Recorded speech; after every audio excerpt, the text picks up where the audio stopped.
देश के चुनावी माहौल में आदिवासी संगठन भाजपा से आक्रोशित नजर आ रहे हैं। झारखंड में केंद्रीय सरना समिति के अध्यक्ष अजय तिर्की ने भाजपा पर कई तरह के आरोप लगाए हैं।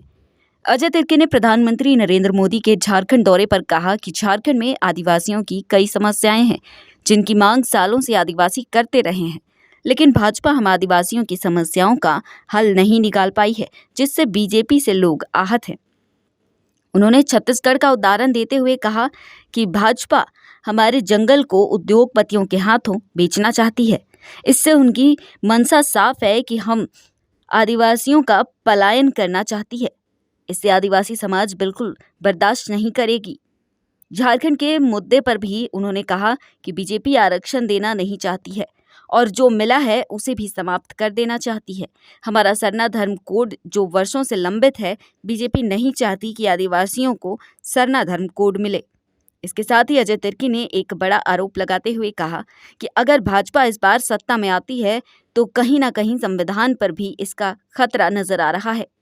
अजय तिर्की ने आगे कहा कि मणिपुर में जिस तरह आदिवासी महिलाओं को निर्वस्त्र कर घुमाया, मध्य प्रदेश पेशाब कांड, झारखंड एक आदिवासी मुख्यमंत्री को जेल में डाल देना जैसे मामलों को झारखंड के आदिवासी नहीं भूल सकेंगे।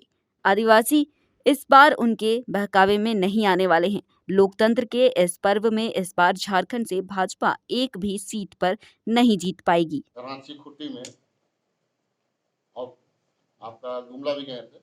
मैं ही कहना चाहता हूँ कि मोदी जी जब आए उनका स्वागत है प्रधानमंत्री होने के नाते, लेकिन जब आए तो वो जुमलाबाजी ना करे, इसीलिए आदिवासी आज आक्रोशित है। मैं कहना चाहता हूँ कि उसने जिस तरह से कहा, दो बातें उन्होंने कही।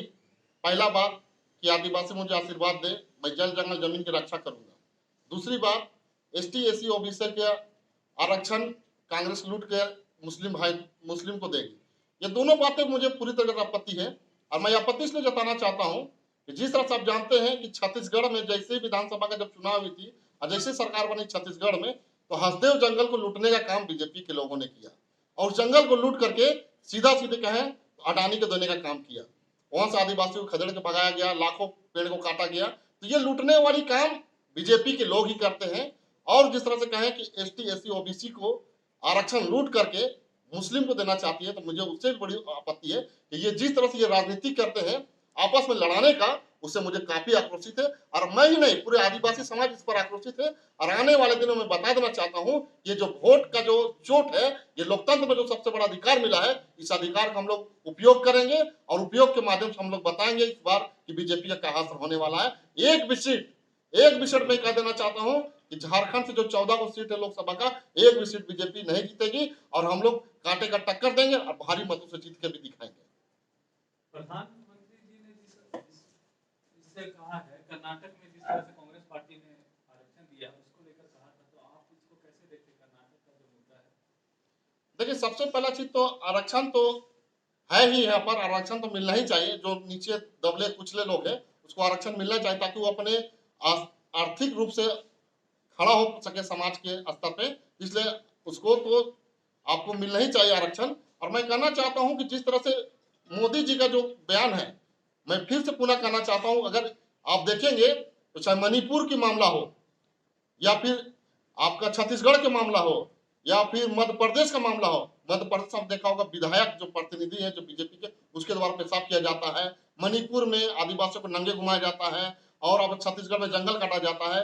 जब रघुवर दास की सरकार थी जब झारखंड में, तो CNT एक्ट के मुद्दा में पूरे झारखंड में आदिवासी जमीन का लूटने का प्रयास किया गया, जिसमें हम लोग 5 लोग, मेरे साथ 5 लोग उस मुद्दा में हम लोग आंदोलन में जेल भी गए थे। तो मैं यही कहना चाहता हूं कि आदिवासी का आंदोलन जब जब बीजेपी की सरकार बनी है चाहे किसी भी राज्य में, सबसे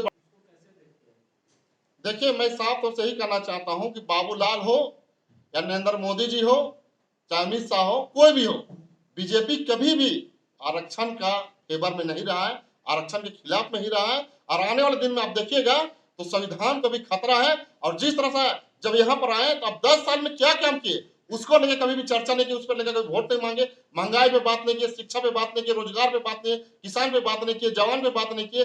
सिर्फ और सिर्फ हिंदू मुस्लिम करके, सिर्फ उलूल जुलूल बात करके, झूठ सच करके ये वोट लेने का काम करती है। ऐसे पूरे देश की जनता अब जाग चुकी है और आने वाले दिन में पूरे देश में इसको 400 सीट का जो नारा है ना, 1-0 हटा दीजिए, 40 भी लोग पार नहीं कर पाएंगे, ये आदिवासी संगठन का नारा है। झारखंड में 14 सीट आप बोल रहे जीत जाएंगे और वहीं बीजेपी जो है परिवारवाद का विरोध कर नारा लगा रहा है कि कांग्रेस जो है परिवारवाद को सीट दिया है, रांची को कैसे देखते हैं?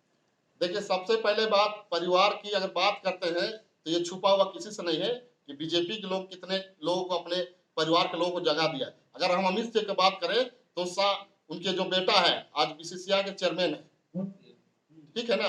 उसी तरह से मैं गिनाना चाहता हूँ, बहुत सारा लंबा लिस्ट है। हर बीजेपी के नेता अपने सगे संबंधी अपने बाल बच्चों को भी सीट दिया है बहुत जगह। अभी उसको उजागर नहीं करना चाहते हैं, लेकिन मैं साफ तौर से कहना चाहता हूँ कि ये जो वंशवाद का जो बात करते हैं, पहले अपने आप में गिरेबान में झांक के देखें, उसके बाद दूसरे को बात करें।